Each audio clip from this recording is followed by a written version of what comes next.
और बड़ी खबर आ रही है फरीदाबाद से। फरीदाबाद की फास्ट ट्रैक कोर्ट ने निकिता हत्याकांड के 2 आरोपियों को हत्या का दोषी ठहराया है। दोनों दोषियों की सजा पर फैसला शुक्रवार को होगा। निकिता तोमर नाम की छात्रा को 26 अक्टूबर 2020 को कॉलेज के बाहर गोली मार दी गई थी। हत्या का दोषी तौसीफ निकिता पर धर्म परिवर्तन और शादी करने का दबाव बना रहा था। जब निकिता ने इनकार किया तो तौसीफ ने गोली मारकर निकिता की हत्या कर दी थी। दोनों को दोषी करार दिया है और एडिशनल 27(1) आर्म्स एक्ट में तौसीफ को दोषी करार दिया है और अजरुद्दीन को बरी दिया है।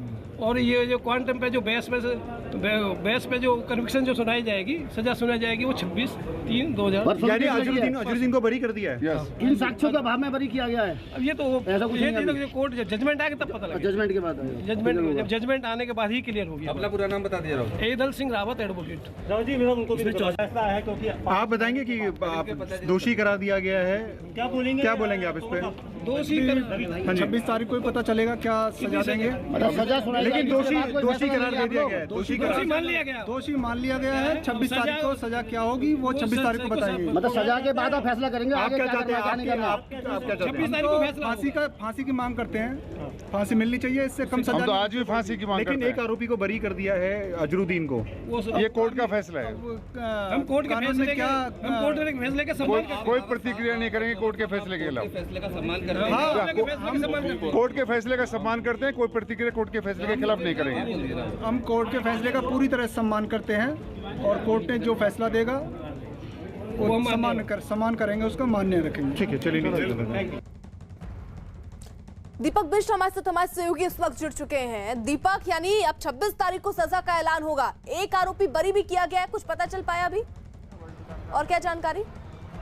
बिल्कुल, एक आरोपी जो देखिए तीसरा आरोपी जो अजरुद्दीन है उसे बरी किया गया है, क्योंकि ये वही शख्स है जो नूह से गिरफ्तार किया गया था और उसके पास से जो हथियार था, जो आरोपी तौसीफ ने हथियार का इस्तेमाल किया था निकिता की हत्या करने में, उस हथियार को जो है अजरुद्दीन ने ही उसे उपलब्ध करवाया था। और इसके बिहार पर कई चीज़ें ऐसी थी जो जज साहब ने सुनी और इतने समय से वो लगातार कोशिश कर रहे थे कि जो वकील हैं कि उसको भी सजा हो, लेकिन यहाँ पर उसे बरी किया गया है क्योंकि साक्ष्यों का कुछ अभाव यहाँ पर जरूर रहा होगा। क्योंकि साथ ही जो 2 मेन तौसीफ और रेहान हैं जो उस वक्त 26 अक्टूबर को जब मौके पर मौजूद थे निकिता की हत्या के दौरान, उस वक्त वही 2 थे और इन दोनों पर पूरी धाराएं लगाई गई हैं, चाहे वो 302 है, किडनैपिंग की है, साथ ही आर्म्स एक्ट है। और ये सभी धाराएं लगाकर इनके ऊपर जो मैं बताना चाहूँगा 302 की धारा है, अपहरण की धारा है, 364, 366 शादी के लिए मजबूर करना है, साथ ही 120 आपराधिक साजिश रचना है। यानी पूरे जो धाराएं पुलिस ने इस पूरे मामले में दर्ज की थी, FIR की थी, उन धाराओं को ही यहाँ पर संज्ञान में रखकर इस पूरे मामले को सुनाया गया है। सजा जो है अब आगे की जो कार्रवाई रहेगी 26 की रहेगी, लेकिन दोषी करार दिया है। सबसे बड़ी चीज़ यही है क्योंकि जो पिता हैं निकिता के, उनसे जब बात की थी हमने तो उनका यही कहना था कि वो कोर्ट के ऑर्डर का सम्मान करते हैं, कोर्ट ने जो कुछ कहा है उसका सम्मान करते हैं और उनकी अपेक्षा जरूर थी कि तीसरे आरोपी को भी दोषी माना जाए, ताकि उनके खिलाफ उन्होंने ये साफ कहा है कि सज़ा के तौर पर वो चाहते हैं कि आरोपियों को जो दोषी करार दिया गया है उनको फांसी की सज़ा हो, तभी उन्हें तसल्ली मिलेगी, उन्हें उनके दिल को सुकून मिलेगा। अब देखना यही होगा कि सज़ा का ऐलान किस तरह का होता है। दीपक, जिस तरीके से धाराएं आप बता रहे हैं जो लगाई गई हैं और आज दोषी करार दिया गया है, किस तरीके का सजा का प्रावधान हो सकता है?